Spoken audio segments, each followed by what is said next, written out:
Welcome back to the last lab on this course, which is on secure code audit and compliance integration. So basically, in this last lab, we're going to look at code review, vulnerability identification, secure coding, compliance mapping, and reporting. So for the code review, we expect the learners to learn how to perform static analysis and manual inspection of source codes. And then for vulnerability identification, to find a root cause or perform root cause analysis of some of the attacks that we've worked with from Lab 1, like SQL injection, command injection, cross script, cluster scripting, hard-coded secrets, and debug mode. And then for secure coding, we should be able to perform alignments of fixes. According to what Lab6 has proposed, perform parameterized querying, and the MP validation, and of course, output encoding. And then for compliance mapping, you need to map the PCI DSS with this cybersecurity framework, ISO 27001, and perform gap analysis. And then finally, generate or develop the executive summary, write technical findings, and then perform risk assessments, and then, of course, provide remediation roadmap to conclude the course. So let's begin with code review method. For code review, one can perform code review manually or automatically. You can, of course, also perform code review in the approach we call static code review or the dynamic approach. But for this course, the goal is for you to perform code review using the static approach and then performing manual analysis. And there are some tools that I recommended. For instance, for automated tools, we'll be using things like Bandits for you to perform analysis, and then using a tool like SEMGRADE. Those are tools for automated analysis. And then we're going to perform a custom regression patterning or pattern identification to detect unsafe patterns, like SQL injection patterns, command injection patterns, or cross-site scripting patterns. And then, of course, perform manual checklisting to verify whether an input form has been validated or not, or look for error handling or configuration errors. So I have the full script. This is lengthy. This might appear to be the longest lab so far, but nothing to worry about. The steps have been documented to guide the flow, and the commands have also been documented carefully for you to use. So looking at vulnerability patterns that should have been identified by the time you have executed the command documented. We have string interpolation in SQL. We have OS POP with user inputs where there is no input validation, and then the right reflection of user inputs, and then finally hard-coded secrets and debug mode when set to enable. So for vulnerability analysis, which has to do with code analysis. Now, the script we're dealing with again is app.py, which of course every script is supposed to have line numbers. So I have a table here. What this table does is to provide you the kind of to identify the flaws, the high-risk flaws, comparing them with the critical nature of the weaknesses identified. So I have vulnerability, line, and then the code snippets, and of course the impact of that. So for instance, the critical injection that can be found between lines 28 to 35, and then the code snippet, you can see the query equals F select, and so on. And then the impact is that you can bypass authentication, you can steal the an attacker can steal data, and you can also perform remote code execution. Then for command injection, lines 48 to 52, reflected cross-site scripting, line 64 to 66, hard-coded secret, I'll see that in line 10, and then debug line 9 to 3. Remediation strategies where we have to perform code fixing. Now, We were able in the previous lab, we were able to attack the script because some lines requests were intentionally made to be vulnerable. So we're going to fix this line and try to break it again if we can succeed. Otherwise, we'll give up. So here you have you have a secure implementation which compares before fixing is done and afterwards, after the fixing has been done. Now I have the lines or the lines we're going to use to replace the variable line to see if that is done. This is for SQL injection. This is for command injection. This is for cross-site scripting.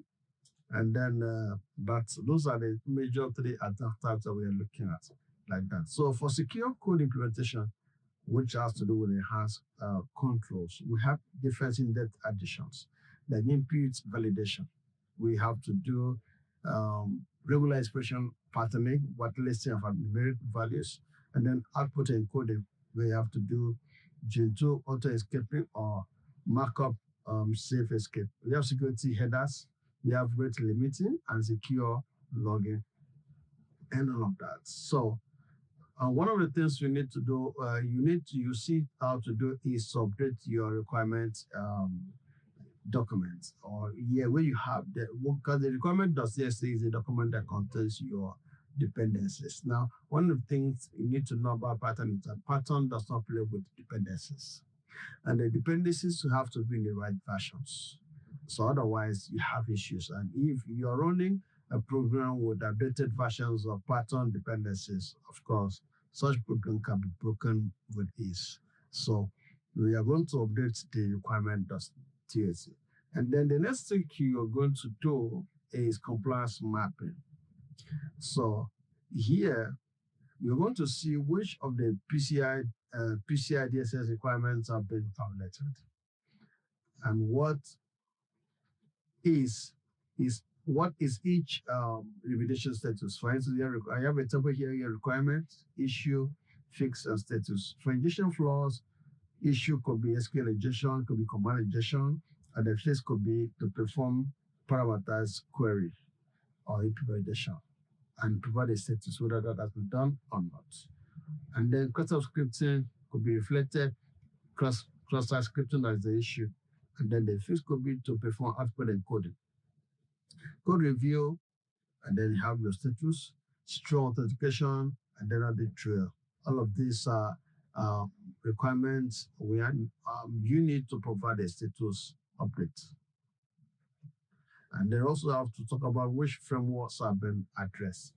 So far, 2 frameworks have been mentioned repeatedly in this course. The next framework, which deals with to identify, to protect, to detect, to respond, and to recover. And the second one is the ISO framework. The third framework, which of course reflects from this two, is the PCI DSS framework, which is actually the framework we are dealing with in this simulation. Then we'll talk about the capstone project and the structure. Before we talk about the capstone projects, so let's dive into the hands-on. So I bring up the file. This is the document that I prepared now. This is a separate document from the other scripts. This is typically prepared for this Lab6 because this Lab6 is going to lead you to your capstone project. So the prerequisite is that you will have completed labs 1 to 5. You don't have to skip any lab.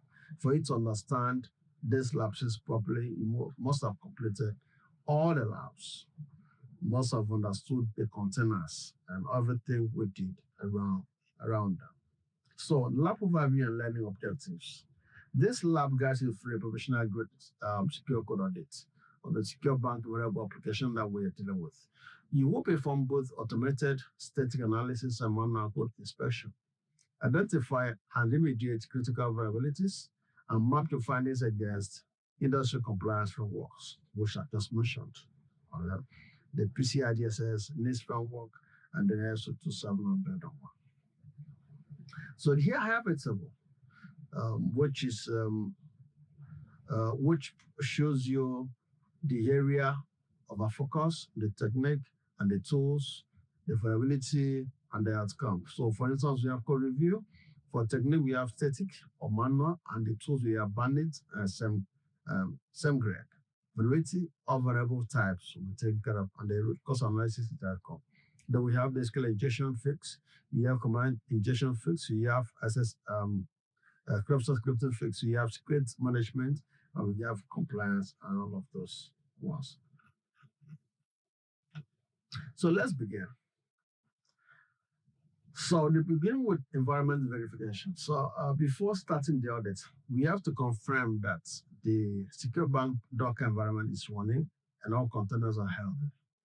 So I don't think we need to stress ourselves. We've done this in the previous lab, except you adjust your system, you've done a report to the system. Otherwise, everything should be fine, but I've not rebooted mine. So what I've just done is I've just confirmed that all my containers are working. So just try this. Let me just be sure that my containers are fine. So get into Kali.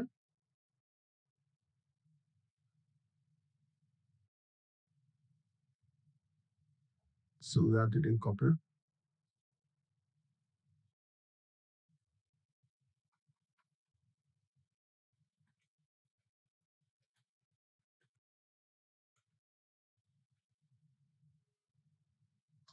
All right, so my containers are doing just fine. So yeah, I put a note here, expected containers. All of these containers are what we expect. So that's fine. They're available in my results. So the next thing is to verify application accessibility, whether we can access the application. So I'm going to run this.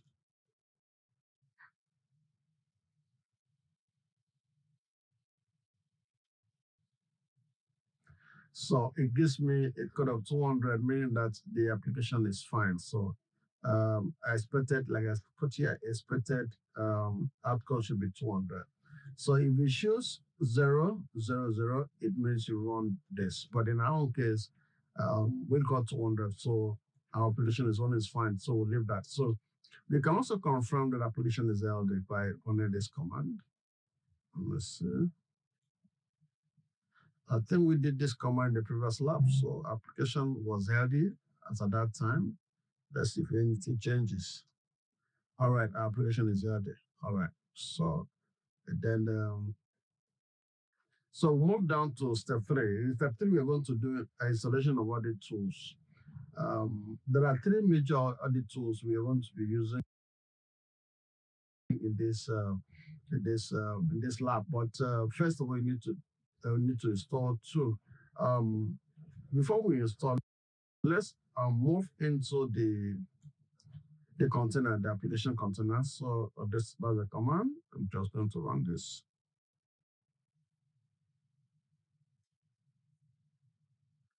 All right, so I'm there now. I'm in the container. So now at this point, I'm going to install security linters inside container, and that linter is what we call we have bandits, and we have what they call it, sendgrep. So this is a command, just copy this, and then they have to install it on the application, on the container. So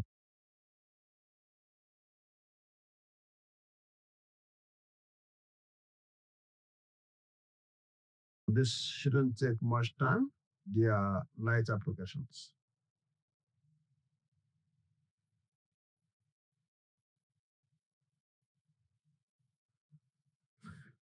Okay.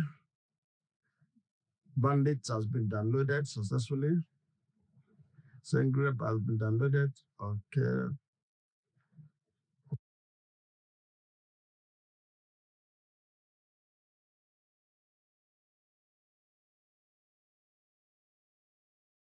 Right.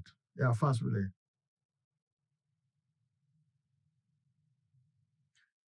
Okay, while the download and installation is ongoing, let's see what else we have on the script. So once we are done installing, so we can now move on with the verification. But in the case where PIP fails, you may have to upgrade PIP. But I don't think we're going to have problem with PIP. So the next thing we're going to be doing is to verify the application, the packages we just installed. Let's see whether this is done. Okay.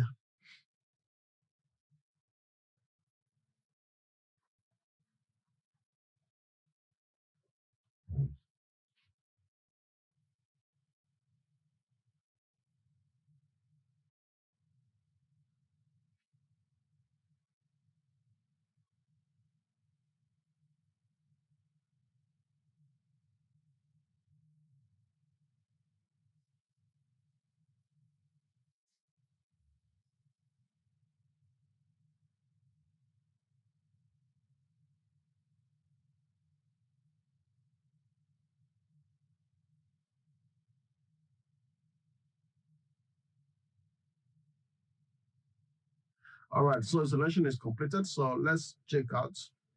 Let's by running the version. Let's say bandits chapter version.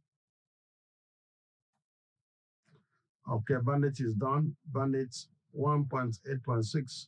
So let's check some grep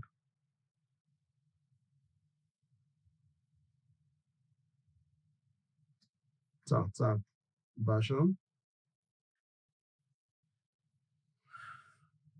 All right, that is also done. That is version 1.36.0. So that's fine. So we're done with step 3. So we can now begin the process. So the first thing we need to do, which is the sub-lab 1, is to perform code review or to assess code review methodology. So in this sub-lab, you will apply systematic two-phase approach. The two approach will be manual, automated approach to code review, automatic, yes, followed by manual using a security checklist. Both phases must be completed before moving to remediation. So it's important to complete it. So let's say phase 1, automated static analysis, where you have to run bandit pattern security linter. All right. Now, what pattern does is to analyze pattern code for common issues, security issues. So when your pattern code has been written, what Bandit does for you is to scan through the code and see if there are coding errors, coding issues that could pose security problems. Security problems. It's going to flag. So it will look at things, for instance, things like SQL injection sinks, use of dangerous functions, and insecure configurations. It's going to cache those things. So that's it. That's what Bandit does for you. So let's get into, I think we're already in the application. Why not? Let's see whether we're there. Oh, we're still there. So we don't need that. So what we need is what we need is to run Bandit against the entire application. So this time around, we're going to invoke Bandit and tell Bandit, hey, look here, Bandit, scan the application and then look at the script and see if there are security weaknesses or issues on the scripts. And once you find anything, create a file called bandit report underscore report.txt and let that file be found in the repository called evidence and dump the discoveries or the findings there. That's what that line of code is going to do for us. So just copy this and then go here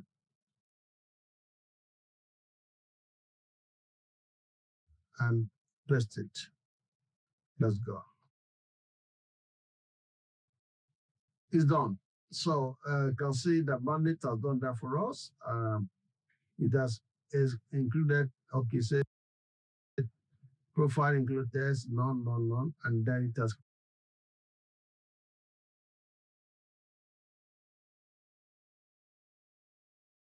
created this file for us here, this file, and it's stored in evidence for us. So Bandit is done. So the next is to view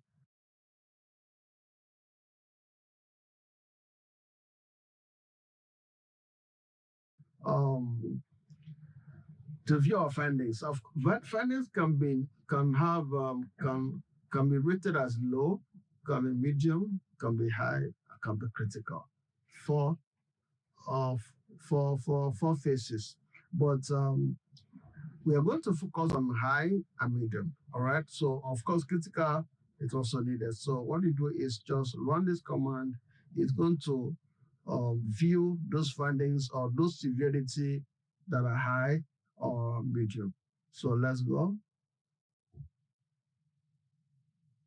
Press this.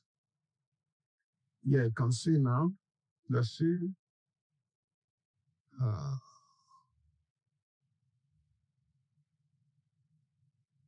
all right. So line 68, 69 are variable lines. Okay. And then lines 116, 117 are variable lines as well. And then you can see them telling us errors. But that's somewhere I'm going to, okay. Code scanned, total number of lines of code scanned, 85. It means the script that app.py has 85 lines of code. Total lines skipped, none was skipped. Run matrix, issue to issues severity undefined 0, low 1, medium 2, high 2, total issues by competence, none. Okay, undefined 0, low 1, and that's so it gives us a summary of so if you were to sum all the mediums, you have let's see 2 to 4, and then we have 4 here. You have 8 issues that are either high or medium. All right, so that's what we get from that command. So the next thing is this file that was created for us now, where the issues are stored, you want to view it using cats. So let's view it.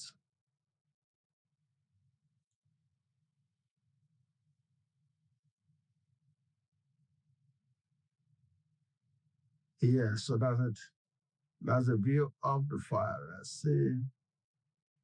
So these are the files that are stored in that our bandit underscore report.txt. You can see the lines of code that have issues. You see line 8. You see this is line 36. Those are lines with issues. Line 69 and on and on and on, and also gives us a summary of the report. So it means the bandits are able to scan the application and identify those lines that have issues that have to be fixed. All right. So, like I said, this bandit severity levels are low, medium, high. Okay, criticality is not part of it. So there are 3 phases. So the focus is on medium and high. Now, the next thing is to run SameGrep for pattern-based static application testing. All right, so SameGrep uses role sets to detect vulnerability patterns specific to web framework. So while Bandit allows you to perform analysis both on web applications and non-web applications, provided they are pattern scripts. SameGrep focuses on web application frameworks. All right, so it has a set of rules. It's going to check against the application that have been written to check if the rules were followed in writing the codes. That's good. So to run the SameGrep with auto rule sets, which applies to the OAuth framework, we run this command. All right. So what this command is going to do for us, it's going to scan the application using SameGrep and then store the reports as SameGrep underscore report.json. It's going to be JSON file in this folder called evidence. So let's go.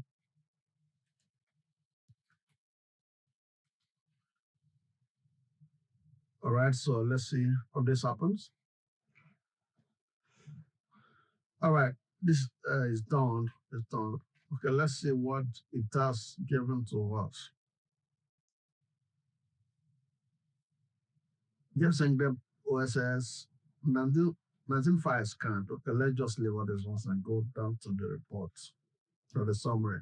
Findings 15 blockings found. Rules 1 310. Target scanned 19. Past lines 100% approximately. So you can see that SameGrep ran 310 rules on 19 files. and found 15 things.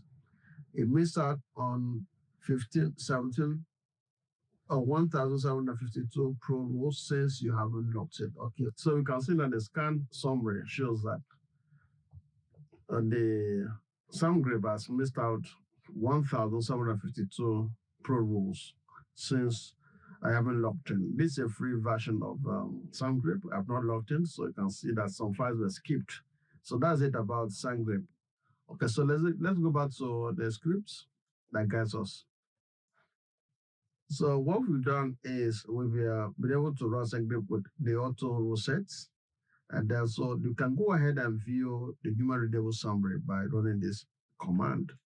And then once that is done, you can view the findings with context using the cat tool to run that. You run this command and that happens. Okay, so the next thing for us to do is to perform custom regular expression pattern scan. So in this time, what we're going to do is to use targeted gray patterns to look at specific priority categories. Okay, that our automated tools may miss. Like we saw, the SandGrip didn't catch everything because it's a free version. But if you log in, if it is a registered account that you use to run the scan, you are sure that the number of misses will be less. So that is where custom regression patterns can come in, where it can take care of those missed files. So here, the first thing is SQL injection using string interpolation. So what it simply do is to run this command that performs the SQL injection string interpolation patterns for you. Then for command injection, which is a dangerous sub process break system function. So there's a command, you can just drop this and then it performs that for you. Then for cross-site scripting, run a script output you want to cache on a script output. So this is the command. Okay, so that's with that SandGrip we've done now. That concludes what we need to do in phase A. So phase B is manual code review checklist. So remember the SandGrip that we used allowed us to do automated code review. So with this, we can do manual. So here I have a table. This table allows you to add a category of the events we are simulating or we are reviewing the code for, and then what to check for in the code about the event. And then you are going to add the line number on the code, which reflects the type of event that has to be addressed, and then record the findings. Meaning, the line numbers will be here, and then the findings for those line numbers. What you see that could be wrong. So, for instance, we have input but validation as a category, and then what to check. All user inputs validated before use. They input the line number and record what you see. And the same thing goes for SQL queries, OS commands, output encoding down to dependencies. So that's what you need to do for that. So that has to be done manually. To check the code of cards and then the code for the name of the program. Okay, sure. Okay, so in sublab 288, we have to perform vulnerability analysis where we have to look at the code locations. Using the findings from sublab 1, that manual or automated process, you have to perform a deep dive to understand the root cause or before a root cause analysis of each confirmed vulnerability. You will examine the actual variable code, understand the type vector, and document the business impacts. So here is a table, which is a complete vulnerability register table. We have vulnerability, we have a line, the variable code for that line we have, which is similar to what I said should in the previous table. Here the CVSS, that's the score, and then the impacts. For instance, the SQL injection can be found in lines 28 to 35, and then the variable line, for instance, is this, and then the score is 98, which is critical. And the impact is that one can bypass authentication, perform data exfiltration, or remote code execution. And all of this are also listed here for you to understand and see how it works. Now, so we're going to have to perform the weakness integration step by step. So, so the first thing we need to do is to examine the SQL code injection, which is what can be found on that script on lines 28 to 35.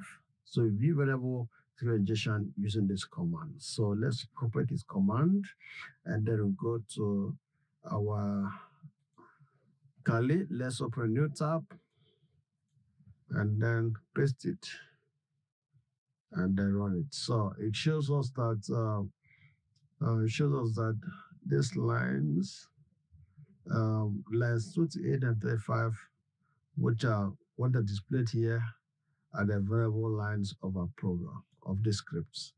All right, so that is what that code does for you. So the expected outcome is okay, that is not the right line. It's not 28 to 35. So let's say it further. Let's modify the line numbers and go deeper. Let's repeat it.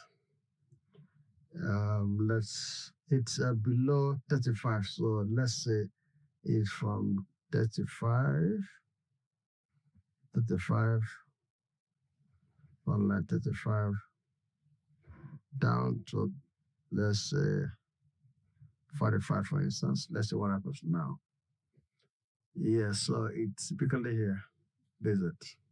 So this line of code is the variable line of code that that can be exploited using SQL injection. So this line is not just it's take note of that. This might be from from line 35 down to line 40. Line 40. So I can do something here, edit the script from 35 down to 40. It reveals so has which line is variable. So expected outcome, this is what we saw. So now the attack demonstration, we can test the Kali, move into the Kali container with this, and then try this. We've done this in the previous labs. Try this command, and this payload is going to launch us into the application. So that is for SQL tautology bypass. That is going to happen right away. And then for command injection, we can drop this payload is going to perform command injection on line 4852 to 52. Again, like the previous one, the line numbers may not be correct until we execute to see if that line is actually variable or not. So so the tab demonstration is for you to drop this this payload on the terminal, and then it will execute for you. So it can drop this one or drop this other one, or drop this for you. All right. And then the same applies to reflected cross-site scripting. The line numbers again 64 to 66 for this one, and then you can do the reflected cross-site scripting or URL encoded version of it. And then the next block is for hard-coded secrets, the same process. Now you have to document every credential found. So when you execute each of these commands, you have to document each credential found, and then each represents an independent attack vector that must be individually differentiated. Don't think that one prevents one, then the attacker may not be able to break through with a different attack pattern. So that is what you have to do there. Then in lab 3, sub lab 3 rather, it's where you have to perform remediation, or you have to carry out remediation strategies where you have to perform code fixes. So now you're going to remove the variable lines and then replace them with secured codes or code lines that cannot be broken by attacker. So for each variety identified in sub lab 2, you have to apply the secure coding fix. Follow the before or after pattern below and verify each fix using the exploit test um, from Lab 2. So now what they're simply saying is that because the application was meant to be intentionally vulnerable, so some identifier lines have vulnerabilities that could be exploited. Of course, we've seen how we exploited several times.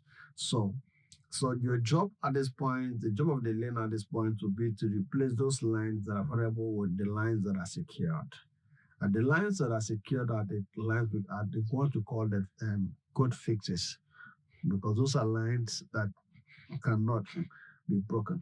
So, so for SQL injection, for fix one, which is SQL injection, um, while you are on the container, um, Nano may not be able to work for you, and Vi may not also be able to work for you. So you may need to install Vim. Vim can work with the container, but I usually prefer working with the Nano. Nano is friendlier than the rest of the editors. So I'll put a note here. I says since while you are inside, okay, let me put since you are inside, um, since you are inside the container, there are no editors by default. Yeah, by default. So the easiest approach is to edit on the Kali host and copy back. So what you need to do is open a new terminal on Kali VM, not outside the container, and then run this. So I'm going to do this. What I'm going to do is copy this, go to Kali. Let's log in to Kali. Then open a new terminal, and then run this. That didn't copy. And copy. Let's go back. Paste clipboard here on this. So the copying has been done successfully. All right. So the next thing is you can now open Nano on your host. That is on your root.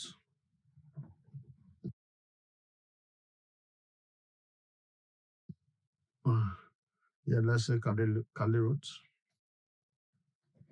and then edit. Of course, view the application. So I'm just gonna go back here and then paste this here. So the application loads for me here. So with Nano, I can apply the fixes and then copy it back to the container and then see if the fixes have been accepted. So that is what I'm going to do. So I've opened it. So the next thing is make all fixes, save it, and then leave it there, copy back. So that's it. So then this is a line of code to copy back. So we are going to come back here. Once we are done modifying the code, we're going to run this command to copy the script back to the container for us to use. So once that is done, we are going to have to restart the application. So those two things have to be done. If the script is messed up, maybe at the point of trying to apply fixes, you delete something, you introduce unnecessary tabs or irregular indentations, or the script is just messed up. You can't, your application is not loading again, it's not firing again, and run into issues, and you want to go back to the original version of the document that is in Docker. So what you can do is to run the script, run this line of code. So this is going to fetch a new version, the latest version of an old version of this script from the ones you got from the repository, and then in Lab 1, and then begin to make your your changes. So once that is done, then go ahead and then um, run this code to compile and clean it up. Now, if your code is not messed up, you don't need to do all of that. You're fine. You're good to go. So, and then the first fix here for us to do is to now, before fixes are done, now your code are going to be like this. So essentially, expect to delete this line and delete this line. And then after that is done, then you have to go ahead and drop this line and on that script. Now, like I said, it is possible while you are replacing the lines that you can introduce tabs, unknown number of tabs, or you introduce some either irregular white spacing or some errors. And of course, you know that Python is very sensitive. That may make your code to be broken and may not be able to run. So at such point, you need to go back and make sure you bring back the original script before you can continue working. Otherwise, you run into several errors. So this line is supposed to provide a fix for this one, and now that is for command for SQL injection. Then for command injection, this is the original line that has to be deleted or has to be replaced with this other line. So this other line is the secured line that replaces that. So you can verify that one that is done with this one, with this line. And then for reflected cross-site scripting, you have to perform output encoding. So this is the line you have to replace with this line in that code. So, and then for hard-coded secrets, this is the line. These are the lines you have to replace. You have to replace with these lines, and that makes it secure for you. And you also have to create .env environment or file where you have to dump these files in it. And then for debug mode, you have to replace this line with these lines. All right. All right. So, but what I've done here is this. I have I have brought all the lines together so that you apply the fixes for all the five types of attacks once and for all. So you don't need to replace them one by one because of those errors that might make your code to be broken that can scatter your application. So what I've simply done for you is you're going to copy all of this code. Yeah, all up to n of 5. You copy all of this. Um, copy. These lines of course I've written have have all the fixes. I mean the patches for all the vulnerabilities that we've identified in this program. So you're going to run this. So like I put a note here, said to apply all fixes at once, save time, and also avoid let me put here, yeah, and avoid unnecessary indentation and tab errors. You run the entire script. So I'm going to show you how that runs. So that's what you do. So what you do is we just go to uh, yeah, let's log in. Yeah, let's exit this. We are not changing the script again, one by one. We just do them all at once. So come here, right click, paste.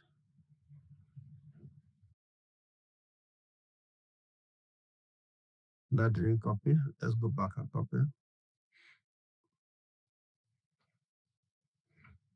Copy again, and then come back. Now,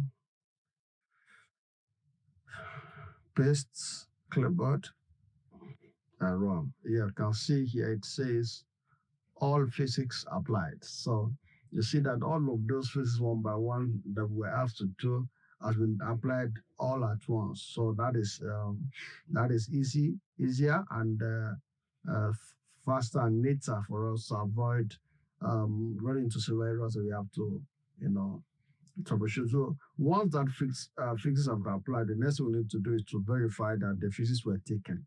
All right, by running this code. So just run this code. Run this code. Let's see. We have syntax okay. Now let's see what's happening here. Now it says if you get syntax okay, it means everything is fine. Then you can deploy it by copying back. So this time around, we're going to copy back. We'll copy the script back to the container from the root directory back to the container by running this commands. Just run this command. Oh, let's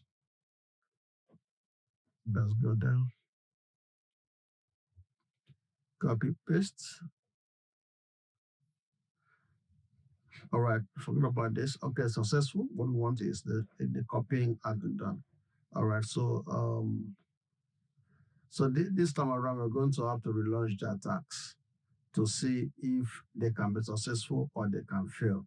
Now, because we apply fixes, they are supposed to actually fail. So let's try to attack the system now with SQL injection, since it can see if the system is still vulnerable. So copy this and paste this.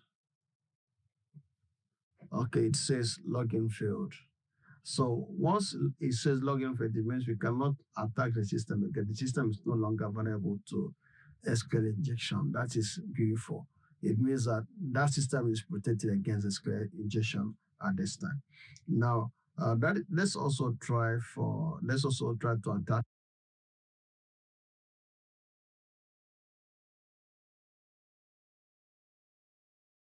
the system with command injection and see if it will be successful. Command injection. You should be redirected. So this also failed. Okay, so it means the patch was effective. Then the last one is cluster scripting. Let's see if the patch also works against uh, cluster scripting.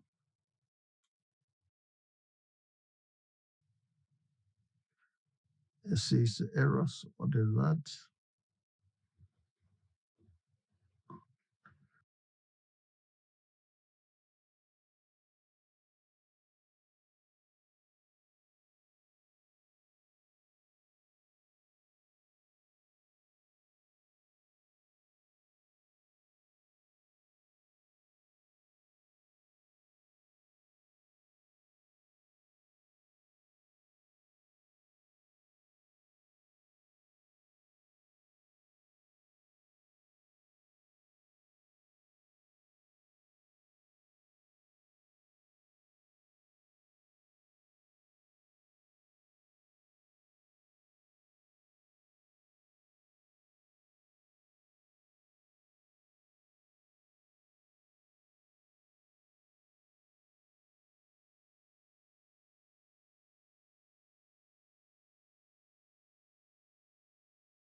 It's no luck. It couldn't succeed. So yeah, couldn't succeed. So let's go back to the script. Let's see what other note. It says all three fixes should be working perfectly. So you can see that fix one escalation login failed. It means that bypass can no longer work. So the script is now protected against SQL injection. And then fix two command injection redirect to root because session is required first. That's correct. So it means that command injection is no longer possible. And then three cross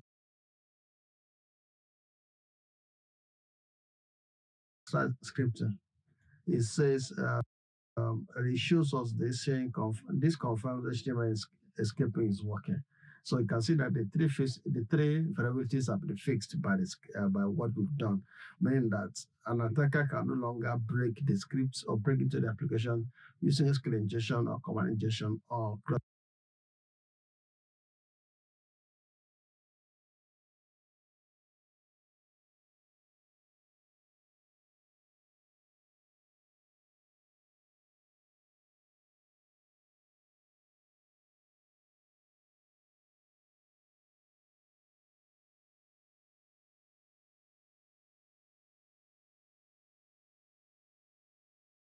website scripting.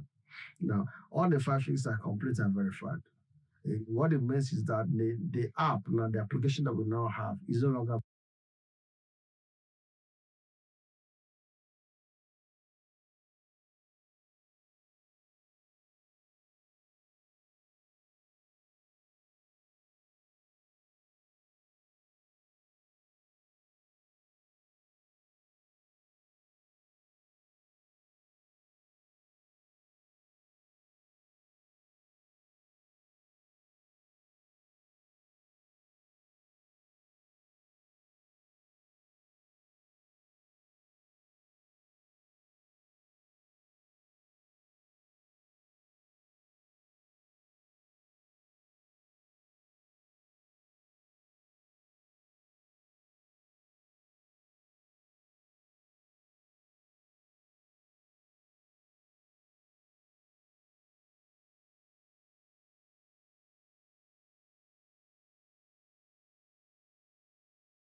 variable.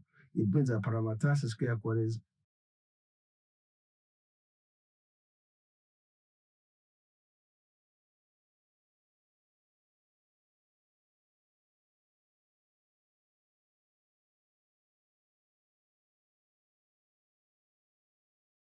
are working now.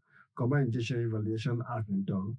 Cross-secreting output encoding has been performed. Secret key from environment variable has been taken care of, and debug mode has been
This is beautiful.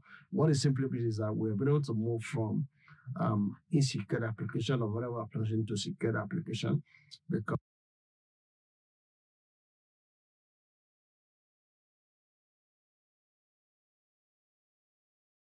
it is a job of security analyst to provide a solution by way of fixing it or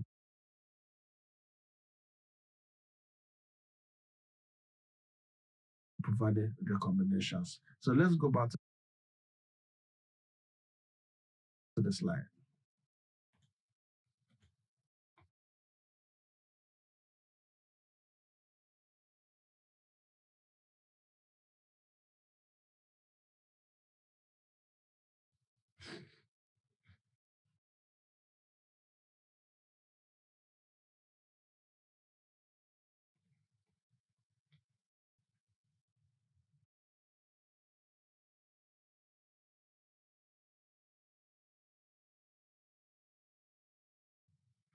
Okay.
So let's for secure code implementation, I've talked about that.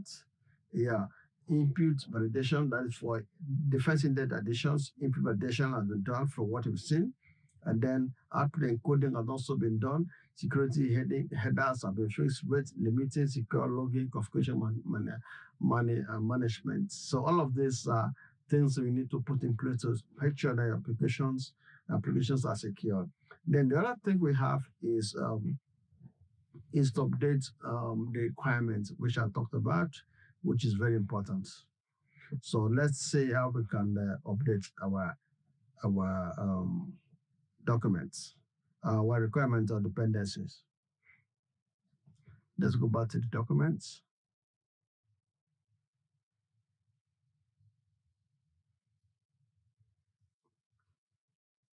So perform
secure code implementation of that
for enhanced security controls. I put down here that beyond fixing individual vulnerabilities, you need to implement defense in-depth controls that reduce attack surface importantly. One of those efforts is to perform input validation of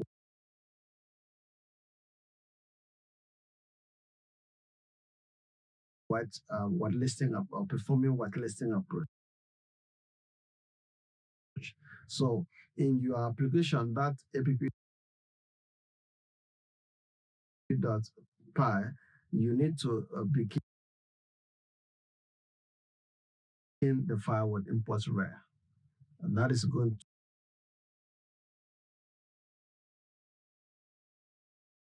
to ensure whitelisting, or what you call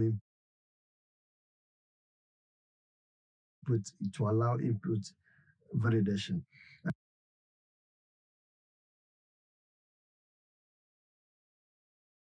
And then if you want to allow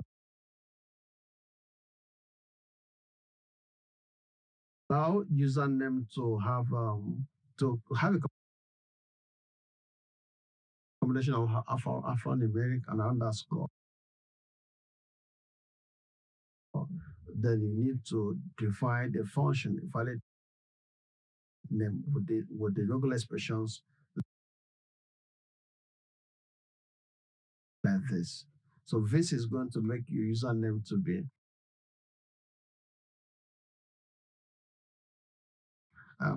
stronger, um, to make it harder for a brute force attack to be successful, or any kind of attack to be broken in. And then also for IT, for instance, we can also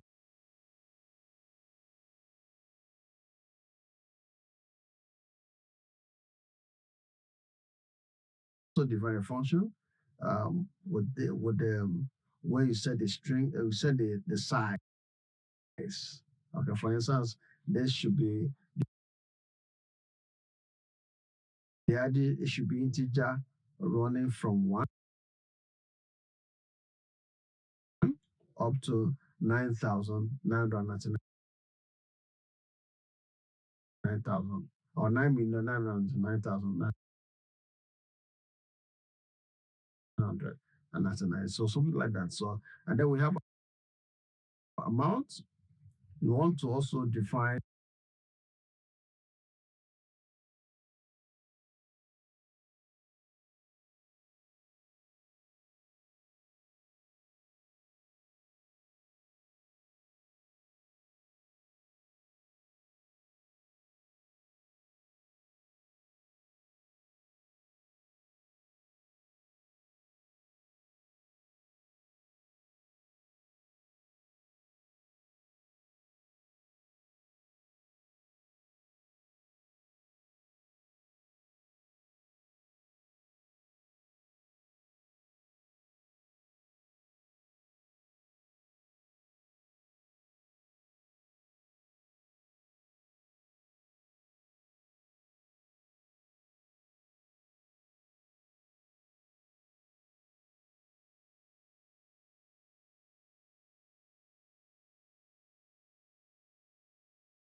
some regular expressions, number of a number of integers that can make up the amount of money or whatever is that.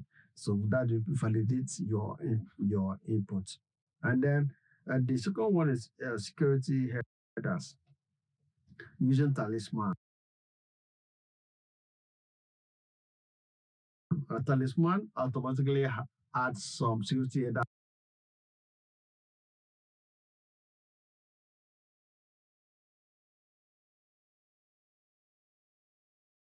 to your applications. Headers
like HSTS, S frame options, S content type options, and the rest of them. That's what Talisman does for you. So I need to move into the container to do that.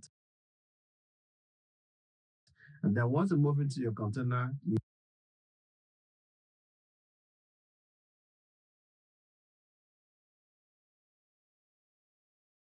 install Talisman. So once Talisman is installed, then you can add these lines of code to the beginning of your application.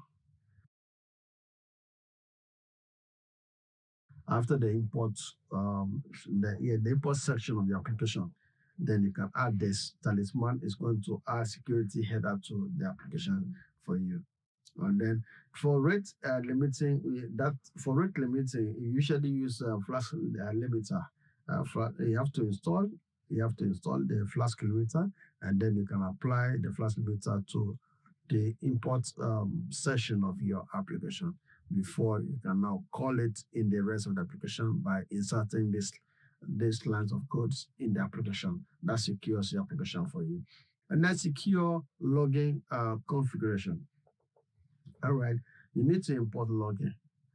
All right, with this line of code has to be part of the initial section, as in the import section of your code before you can now add the remaining part of it to your code to make sure that your whatever happens in your code, the log is being kept for analysis and for protection.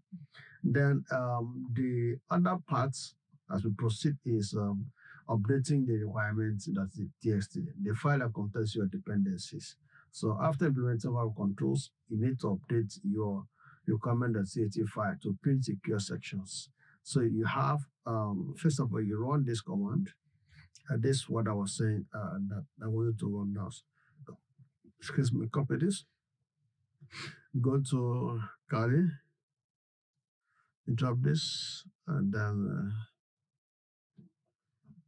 that didn't go. Let's go back and copy.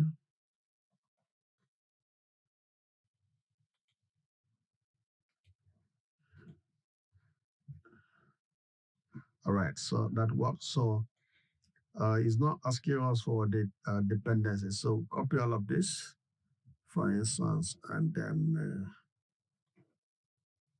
no, we dump them there. No file. Oh, it's going to be here. It has to be here. Where is this? No, not here. Okay, it's here rather. Okay, so you have to repeat that. Let's step back. Step back. You have to come here.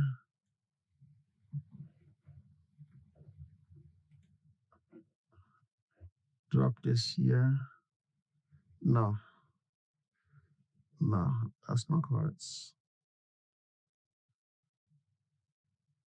That's not what we need first. What we need first is this. Oh, it's copy, copy, copy. I did something wrong. Let's go back.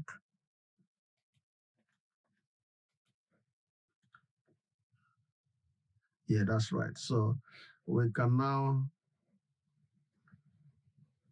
copy the dependencies, the requirements, and then go to this again and apply. Yes, taken. So the next thing is for us now to reinstall the container. So copy this and then go back here.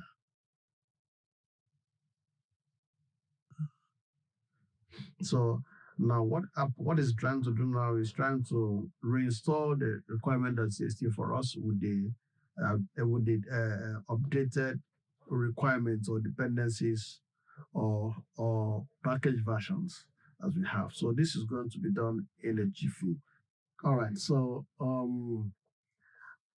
that takes us to the sub Lab 5, which is compliance mapping, where we are mapping vulnerabilities that we've discovered in the codes against the fixes, the implementations that we've done to make sure that we improve the code to prevent the codes from being broken application from being attacked successfully by an attacker.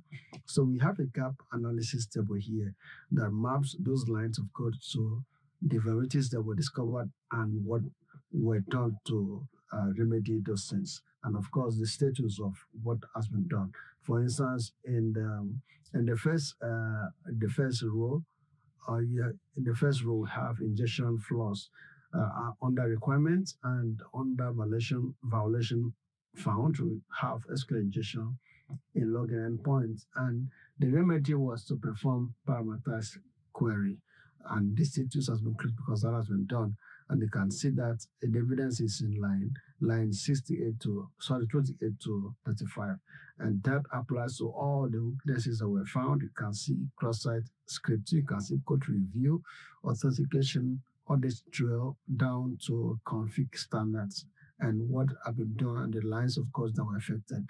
So in real life situation, you have to provide a table of this nature and then report the weaknesses, the lines of course affected, the remedy, and what are the status of that done. Then we also have a table here for the NIST cybersecurity framework mapping. Or like I mentioned in the previous lab that the NIST framework has five strong phases, moving from identifying phases down to the covering phases. So this table has the column for the function of the NIST framework, the subcategory, and the entire implementation, and also the maturity step or the phase that has to be done. For instance, you have identified under the function, and then in subcategory you have the risk assessment, and implementation you have the variety assessment and petition testing, and that has been completed. We found that we did those ones between labs 1 to 4 and all of that.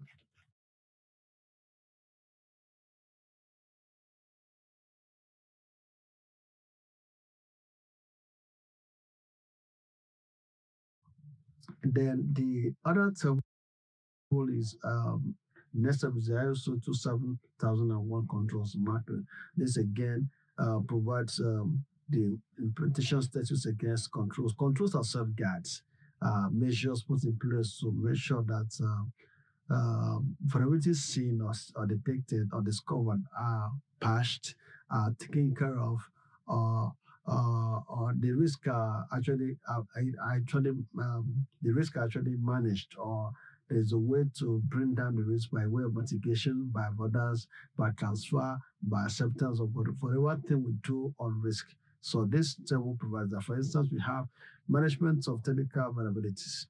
Under the control, the implementation, we have where it is implemented, established, basic, or partial, or whatever.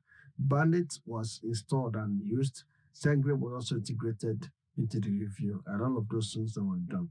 Then, so now we also need to talk about the remaining compliance gaps which were not covered in this work. It's important because when you're writing your reports, you also need to talk about the extent you've gone and the extent you've gone to. That's what we call the scoping, where you define the parameters within which the work was done and how far you went. Okay. Yeah. In this work, GDPR, I even touched on aspect of GDPR, that is the General Data Protection and Regulation. So data subject rights mechanism have to be implemented, something like that. And then we have formal risk assessment. And these are things, some of the things we didn't touch, but some of them were touched in the course of performing this exercise. Then Lab 6, which is the last sub Lab 6, which is the last part of this work. That is where your capstone project is. You are expected to provide a report on the capstone projects. So here is to provide you the structure and the content of the capstone project. Your capstone project report is a professional security assessment package that synthesizes all findings from Labs 1 to Lab 6. You're expected to use the structure below as your template. So when you are giving your report should follow the templates discussed in this document. And you're expected to complete the sections for your actual reports. Okay. So your section 1, you have an executive summary. The executive summary, which should typically be between 1 to 2 pages, sorry, 1 to 2 paragraphs, so should contain things like your business context and assessment scope. I've talked about scoping, okay, how far you were able to go, and then the overall risk posture of the solution that you have assessed or you've gathered your investigation on. Then the key findings, SQL injection, command line injection, and many others.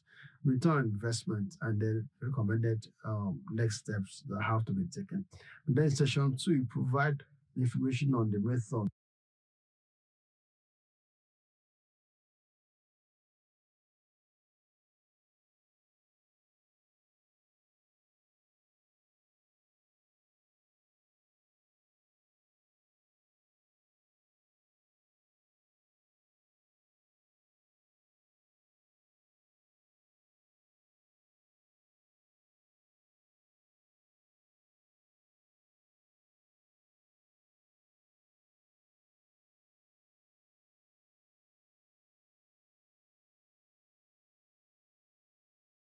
that be adopted in carrying out your assignments.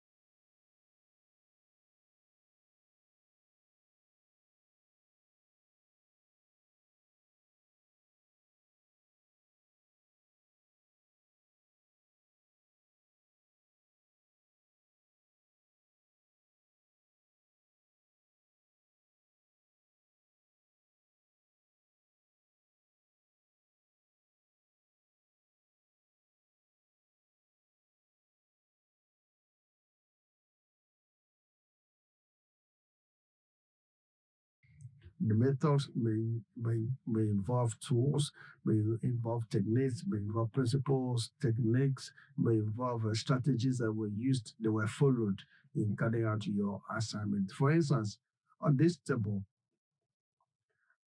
we have on our activity, you have state analysis. State analysis was performed and tools were used. Bandits, Sangre was used, which allows us to do auto resetting, and then custom regression patterns may also be used.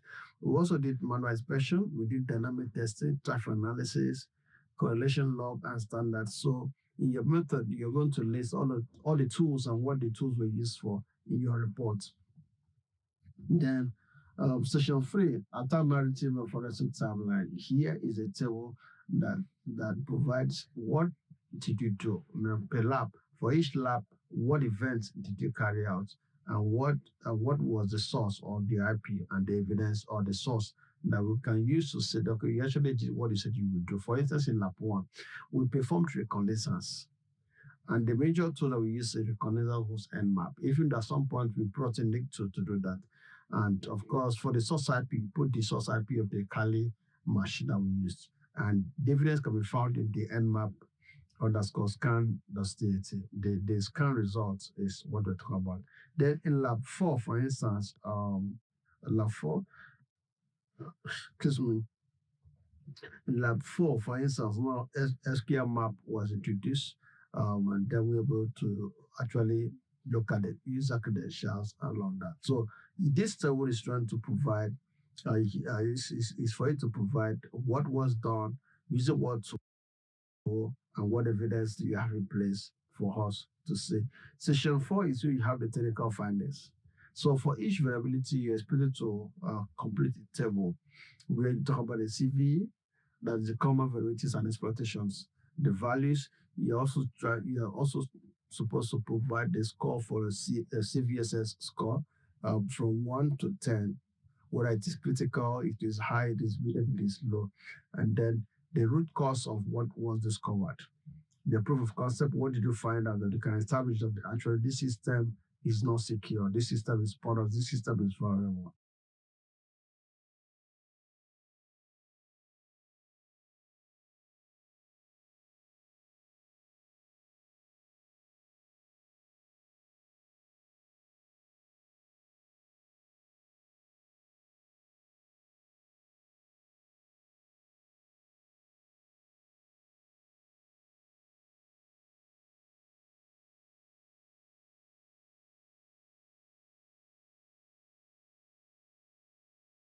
And then what remediation actions can you propose or did you carry out?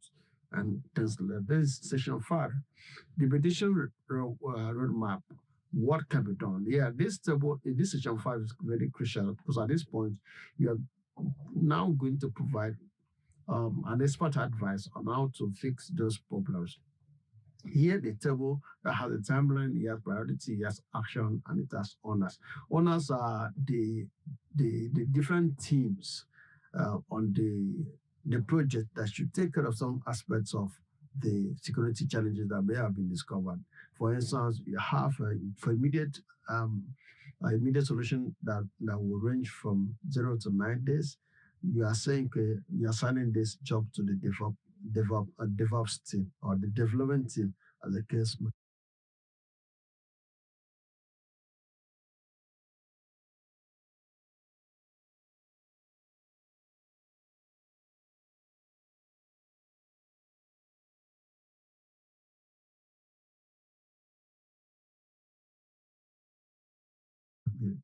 And then, of course, if you have any other thing to attach as your appendix, you are free to attach them, like your reports, your screenshots, your logs, your dashboard screenshots, your pictures, your text file, and whatever thing you have to. That is what we're going to section 6 as your appendices checklist. Then the last part is conclusion and strategic recommendations, where you're going to now um, draw a conclusion based on what you've seen, what you've discovered, what has been revealed in the course of the work. You talk about the tools that you use, talk about what the future should look like, and you advise the management or the IT team on the way forward, moving on. So that's it about that. So let's see what you have on the slides. We land up on this and discuss. So I've talked about the compliance mapping, and then I've talked about all of this code review, added drill, and framework address, NIST, ISO framework. We talked about that, and then your capstone project is what I just talked about now. I've given you the different table templates or table format for you to follow in doing your work. Thank you for joining me in this class.